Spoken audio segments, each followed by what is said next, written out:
Hey everyone, welcome back to another Defining Confidence video. These are a series of short video interviews I'm doing with people that are doing amazing work, interesting work, people that I look up to. And I'm asking them one simple question: what does confidence mean to you? I'd like to introduce you to Andrew Shea. Andrew, do you mind sharing a little bit about yourself? Sure, happy to.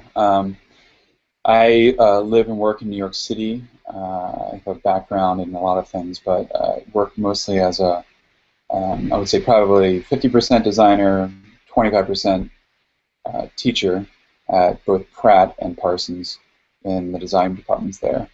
And also spend a fair bit of time writing, about 25% writing. So my writing includes everything from essays on design to reviews of events to I've also published a book, or not published it, but I've written a book called Designing for Social Change, which Princeton published. So yeah, I like to do all things design and have a hard time saying no to any one of those. I can relate. um, yeah, and if you guys haven't checked out the book, definitely go check out Designing for Social Change. It's definitely a great book to have on your bookshelf. So Andrew, yeah, I'd like to ask you, what does confidence mean to you? Well, I think it's a great question. I think it's a really timely question. And for me, it's a very personal one because I came to design as a we all came to design as a non-designer, but I came a little bit late to the design world in terms of my trajectory. I studied philosophy and writing as an undergraduate and spent a long time trying to figure out what to do with that. But I ended up moving to Boston, and when I was there, I ended up getting involved in a lot of creative activities. So photography was one of those, video was one of those, installation was another one of those. And I was really just essentially playing with forms and trying to figure out what they meant to me. A lot of times I realized that with each of those forms I was trying to tell a story, but I wasn't quite sure where that was going. It was very personal, and um, but that all those processes I would say were more creative because it was really me opening up myself to the world and trying to explain something or figure something out. Uh, and then somewhere along the way, I think it was 6, 7 years ago or so, I remember having a conversation with a good friend of mine, and he's an artist and very creative in so many ways. And I told him that I think more of an innovator than I am a creator. And I think what I meant by that is that I like working with existing materials.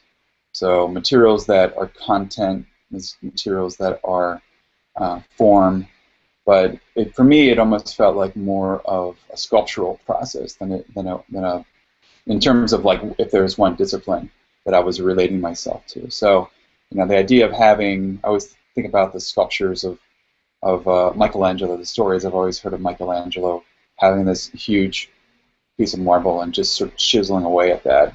For me, that I could relate much more to that than I could to, to say taking clay and putting clay together and sort of making something from nothing.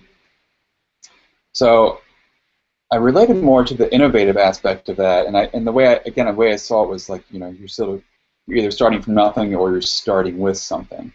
And for me, that gave me a lot of confidence because I started to think more about process and what is my process, and it's something that I'm always fascinated by. If you read my book, you'll see that like that's kind of what I talk about is the process of working with other organizations and on community-based work. So when I think about process, of course, whenever you work in a process, you're trying to think about what's the end goal here. What are you trying to reach, and what's your are you trying to work with an organization or produce a document or what?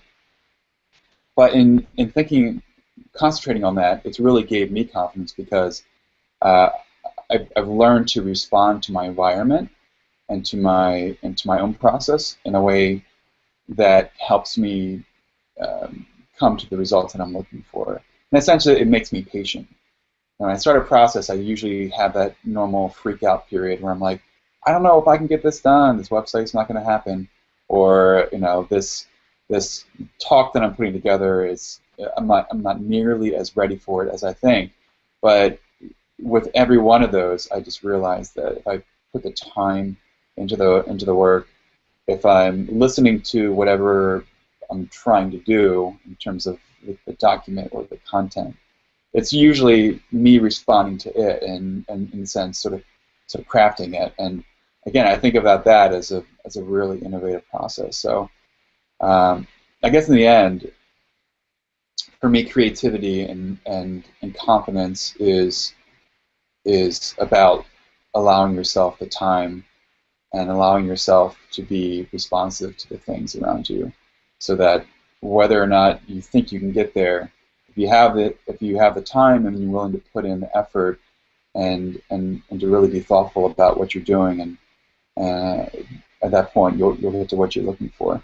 So it gives me confidence to think about the process a lot and to use that as my touchstone to make sure that I'm grounded in my work. I'm not sure if anybody else has that kind of way of thinking about it, but it's kind of fun looking back and seeing the fact that I had this really weird journey getting to where I am, and knowing that it's going to be okay. Anybody can get there.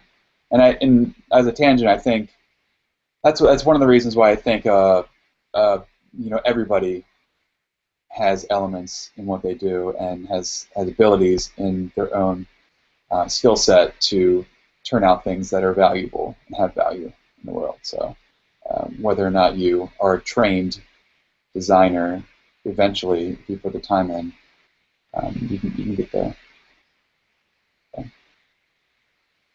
Awesome, great, man. Thanks for sharing.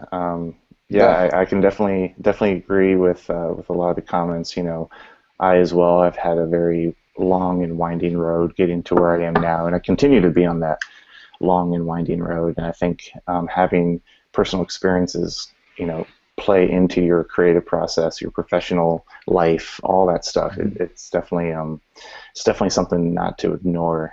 Yeah. So, but anyway, so yeah, I appreciate the time Yeah, my and you pleasure. doing this. Thanks Yeah, for yeah, thanks for asking. yeah, no Um, problem.